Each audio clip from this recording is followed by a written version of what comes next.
Hi again, everybody. Welcome to Chapter 4. Unit 4 in your textbook deals with how to read a food label. And the first question I usually pose, or the first question I usually pose to students when we're in face-to-face classes is, how often do you read food labels? Or how, by a show of hands, how many of you, when you go grocery shopping, you actually pick up those food labels and take a look at them? Well, I'm here to tell you that they are a wealth of information. So being able to understand how to read a food label is very, very helpful as you go through that grocery store. So in 1990, the Nutrition Labeling and Education Act was passed by Congress. Why? Because people wanted to know what was in the foods that we were eating. And then in 93, the FDA actually published rules that go along with nutrition labeling. So manufacturers of products have to actually adhere to these rules when they're putting things on their food labels that the FDA had established. So the four areas that you see on your food labels are the nutrition facts panel, which is that rectangular box that you see on your packages. Then there might be things like nutrient content claims, there might be health claims, and even structural and functional claims on a product. Also, single food items that we might see in the grocery store that don't necessarily have a food label on the package, there usually is a poster somewhere showing the nutrition facts of those particular single food items. So if you're grocery shopping and you tend to see foods like that, there should be some sort of a poster somewhere in that section that can show us the nutrition facts of that particular food. So here is the nutrition facts panel that I was talking about. It's that rectangular shaped box here. And so foods that contain more than one ingredient have to have this nutrition facts panel.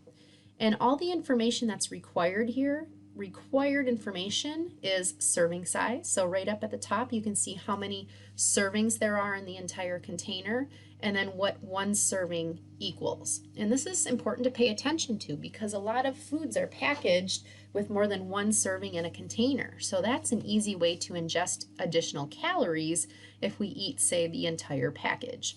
Also, the caloric content per serving is required on a food label. So for this, 1 cup, there's 260 calories in that one serving. Also, the nutrient content, it has to list total fat grams, it has to list saturated and trans fat, cholesterol, sodium, carbohydrate, fiber, sugar, and protein. Those are mandatory. They have to be listed on our food labels. There are voluntary things that companies sometimes do list, like for example, under total fat, you might see things like mono and polyunsaturated fat listed there. And that's kind of a selling point for some companies because we know that mono and polyunsaturated fats are actually good for us.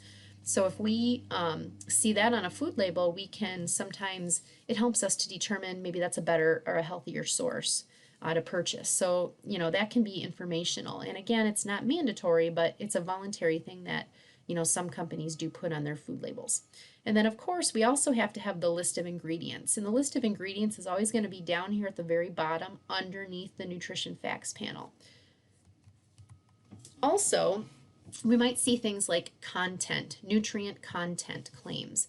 So as far as the FDA goes, they have set standard definitions for different content claims. So for example, if you see the words low fat on the front of a package, in order for a manufacturer to put low fat on their product, it cannot have any more than 3 total grams of fat per serving. So 3 grams of fat per serving, they cannot put low fat on the front of the product. Also, if you see things like good source of, so for example, it might say good source of fiber. If that's the case, it has to contain at least 10 to 19% of the daily value for fiber, okay, or for that particular nutrient. So here you can see a lot of nutrient content claims here on the left and what the FDA has defined what that nutrient content claim can be. So again, manufacturing, you know, they have to pay attention to those definitions, and in order for them to put those nutrient content terms on the front of their package, they have to abide by the definitions set forth by the FDA. Also, we might see other content claims on there as well, like natural, hormone-free, pure, these might imply that the product is better than others, but the FDA has not defined what natural means.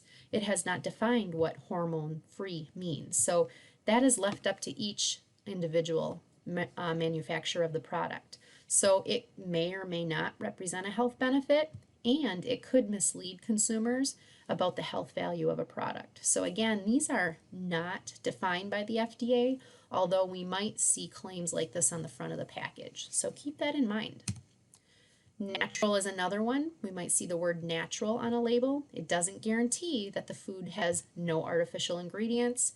It doesn't have any pesticides or any GMOs in it as well. So again, natural is another one. So these are all undefined claims. So we're saying that the FDA has not put a set definition for any of these nutrient content claims that you might see on the front of the package.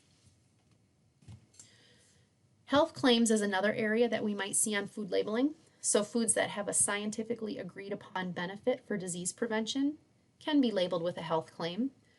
And note that the FDA approves only health claims for foods that are not high in fat, they're not high in saturated fat, cholesterol, and sodium. So for example, these are some FDA approved health claims that we might see on certain foods. So if you have a food item that's maybe high in calcium and vitamin D, it might have a health claim on the front, could prevent osteoporosis. If you have a food that's high in folic acid, it might have a health claim of how it can reduce neural in a fetus. So these are all approved health claims, and we might see certain things like that on the front of a package too. Also, we might see terms like enriched and fortified. So enriched basically means that they replace these B vitamins, thiamine, riboflavin, niacin, and then iron when it's gone through the refinement process. Okay, so when we enrich grains of wheat, we basically lose a lot of the key nutrients and then fiber as well. So what they do is replace a few of them, not all of them. Fortification, on the other hand, is adding one or more vitamins and minerals to a particular food product. So a lot of products today are fortified because we're not choosing foods that are actually high or a good source of certain key nutrients. So you can see here foods on the left that are enriched. And these are the types of grains that we don't necessarily want to ingest a lot of because they have lost a lot of the key nutrients, not to mention all the fiber in them as well. So foods on the left that are enriched, not the best choice when it comes to carbohydrate. The foods on the right, these are all foods that are fortified, meaning they add one or more key nutrients to them. And they started fortifying foods because, again, we were not choosing the actual whole food that was just a natural source of those key vitamins. We choose a lot of these types of foods, so they started to fortify them with nutrient. And then the list of ingredients. That's another major thing that's on a food label. And note that ingredients must be listed in order of their contribution of weight. So the first ingredient on the list is what that product is made up of the most. Then so on and so forth down the line. And when we look at the list of ingredients, I always say the fewer the better. We want foods that are natural, that are just whole foods. And when you look at the list of ingredients on those types of foods, it's very small. But when you see a list of a ton of different ingredients on a food label, we know there's a lot of additives, there's a lot of preservatives, and things like that put into the product. And that's not necessarily a good thing. And then, of course, dietary supplements. I talked about this just a little bit with Chapter 3, but dietary supplements come in the forms of vitamins, minerals, different proteins and amino acids, enzymes, herbs, right? These are all things that are sold over the counter, but the dietary supplements have to contain a supplement facts panel. So here you can see that supplement facts panel and what it looks like. Again, it's something that is mandatory on all dietary supplements. They can also put structural or functional claims on them, but if they do, the FDA says, that's okay, but you have to put our disclaimer on the back of your package.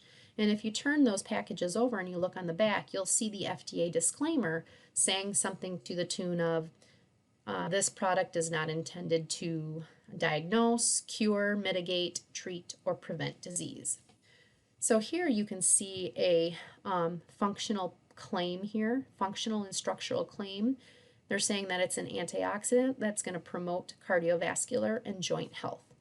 So supplements can put claims like that on the front of their package, but like I said, if you look on the back, you'll see the FDA disclaimer basically stating that the FDA does not promote that. The FDA has not done studies or research to actually know if this product is going to do what it says it's going to do. And again, they don't have to be approved by the FDA, any supplements. Also, as far as labeling goes, we have the country of origin rule, meaning that, if we have a foodborne illness, we need to know where we can track that food back to. Where was the manufacturing site and facility so we can stop the production of that particular food because there's an illness related to the ingestion of that food. So that's why you see country of origin on a lot of your foods today. And then organic is very, very popular today. Many people like to choose organic foods, but just noting that if it's a plant food and it's going to be farmed and produced organically, they have to follow these guidelines that are set by the FDA here. If it's an animal product, they have to follow these guidelines set by the FDA. And then if they do, they can label their products as organic. And then lastly, there's a lot of different labelings too that we see on our packages, like nutrition at a glance. If you look here, you will see just on the front of the package some basic highlights. So you don't even have to necessarily turn the package over and look at the nutrition facts panel. A lot of it is right here. That's very helpful. Smart Choices Made Easy is also nice because it's basically telling us that, hey, this is a smart choice and it's easy. Right? It's simple. It's something chips and salsa. It's better than, some of those heavy dips that are out there. And then, of course, the Smart Choices program, like this one here, showing that the American Heart Association does endorse probably or promote this product because this is a whole grain and it's high in fiber. And we know that high fiber diets definitely reduce the risk of heart disease. And also, if you look on your menus when you go out to eat to restaurants, you will see the calories are labeled now on all of the foods that we are in the meals that we are choosing, so that can help us to make a better choice. And you'll notice that a lot of we think we're eating healthy when in turn it's higher in calories than some of those foods that we knew were not good for us. So paying attention to the calorie content and just trying to make better choices as far as lower calorie foods, this is very helpful too. So definitely understanding how to read a food label, pick it up, pay attention to it, and be a detective, as I always say. Take a look at your food labels. Make sure that you're incorporating a varied diet. You're not eating the same thing day in and day out. A lot of variety in your diet is key. That's going to help you to get all of those vitamins and minerals that you need. Be aware of the potentially negative aspects of the foods that we're eating. Use the My Plate Food Group Guide, right? Try to make your plate colorful. Choose something from each of the 5 food groups as you're making your choices every day. But I encourage you now, when you go to the grocery store, pick up that food label, take a look at it, take a look at the list of ingredients, and try to make better choices.